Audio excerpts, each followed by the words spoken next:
संन्यास के चरण। अवधूत। अवधूत आध्यात्मिक विकास के शिखर का प्रतिनिधित्व करता है। कोई भी उससे श्रेष्ठ नहीं है।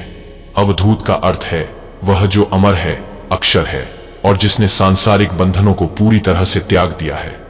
वह वास्तव में स्वयं ब्रह्म है। वह खुद को शुद्ध बुद्धि मानता है।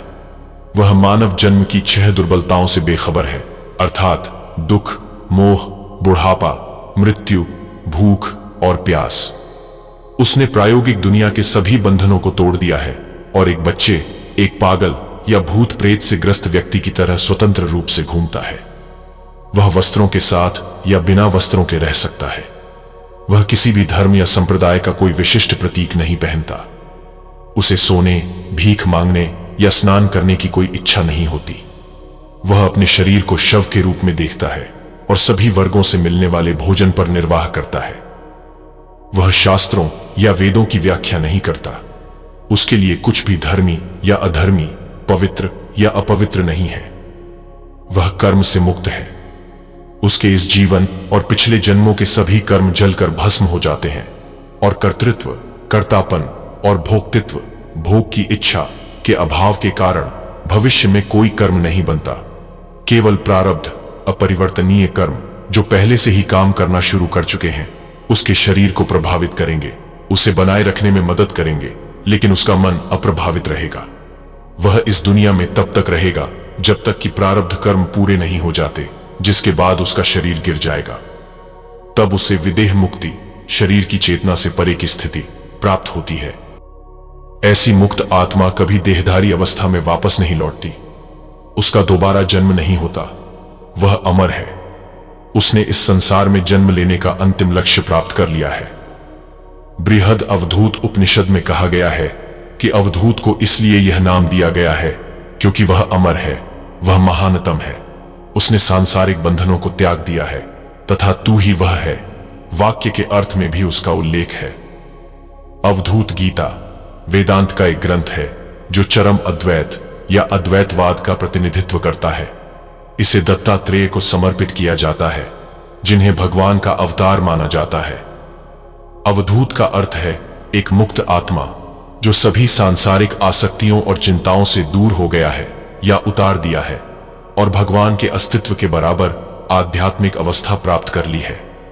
हालांकि अवधूत का स्वाभाविक अर्थ त्याग है, लेकिन इसमें एक अतिरिक्त और फिर भी उच्चतर अवस्था शामिल है जो न तो आसक्ति है और न ही वैराग्य, बल्कि दोनों से परे है। अवधूत को किसी भी नियम का पालन करने की आवश्यकता महसूस नहीं होती, चाहे वह धर्मनिरपेक्ष हो या धार्मिक। वह कुछ नहीं चाहता, किसी से बचता नहीं। उसके पास न तो ज्ञान है और न ही अज्ञान।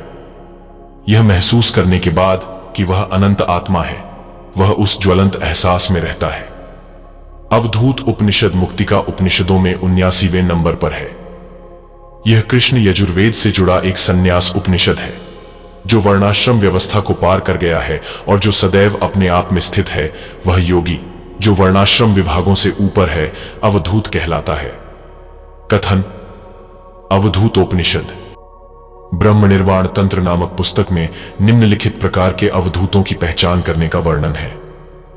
ब्रह्मवधूत, जन्म से ही अवधूत जो समाज के किसी भी वर्ग में दिखाई देता है, संसार या सांसारिक मामलों से पूरी तरह उदासीन होता है। शैववधूत, अवधूत जिन्होंने संन्यास जीवन अपना लिया है, अक्सर बिखरे हुए लंबे बाल जटा के साथ, या जो शवों की तरह कपड़े पहनते हैं और अपना लगभग सारा समय समाधि या ध्यान में बिताते हैं। वीरवधूत, यह व्यक्ति साधु जैसा दिखता है जिसने अपने शरीर पर लाल रंग का चंदन लगाया हुआ है और भगवा वस्त्र पहने हुए हैं। उसके बाल बहुत बड़े होते हैं और आमतौर पर हवा में लहराते रहते हैं। वे अपने गले में रुद्राक्ष की माला या हड्डियों से बनी माला पहनते हैं। वे अपने हाथ में लकड़ी की छड़ी या डंडा रखते हैं और इसके अलावा उनके पास हमेशा एक कुल्हाड़ी, परशु या एक डमरू रहता है। कुलवधूत, इन लोगों ने कौल संप्रदाय से दीक्षा ली है। इन लोगों को पहचानना बहुत मुश्किल है क्योंकि इनके शरीर पर कोई ऐसा चिन्ह नहीं होता जिससे इन्हें पहचाना जा सके। इन लोगों की खासियत यह है कि ये आम लोगों की तरह ही रहते हैं। ये खुद को राजा या गृहस्थ के रूप में दिखा सकते हैं। अवधूत की मुख्य विशेषताएं। वह जो पाप रहित दार्शनिक है और जिसने अज्ञान की बेड़ियां तोड़ दी हैं। जो व्यक्ति राज्य विहीन अवस्था में रहता है और हर समय उसका आनंद लेता है, वह भौतिक संसार से अप्रभावित होकर इस आनंदमय अवस्था का आनंद लेता है। वह अवधूत है। इस अनोखी अवस्था में अवधूत न तो जागते हैं, न ही गहरी नींद में, न ही जीवन का कोई संकेत है और न ही मृत्यु का। यह एक ऐसी अवस्था है जिसका वर्णन करना असंभव है। यह असीम आनंद की अवस्था है जिसका वर्णन करने में सीमित भाषा असमर्थ है। यह एक ऐसी अवस्था है जो न सत्य है, न असत्य, न अस्तित्व है, न अनस्तित्व। जिसने अविनाशी के साथ अपनी पहचान महसूस कर ली है, जो अतुलनीय उत्कृष्टता का स्वामी है, जिसने संसार के बंधनों को तोड़ दिया है और अपने लक्ष्य से कभी विचलित नहीं होता। ऐसे प्रबुद्ध आत्मा के मन में तू ही है, तत्वमसि। वह ऋषि जो वास्तव में मैं ब्रह्म हूं, अहम ब्रह्मास्मि, यह सब ब्रह्म है और कोई अनेकता नहीं है। मैं और भगवान एक ही हैं, आदि के पूर्ण अनुभव में निहित है।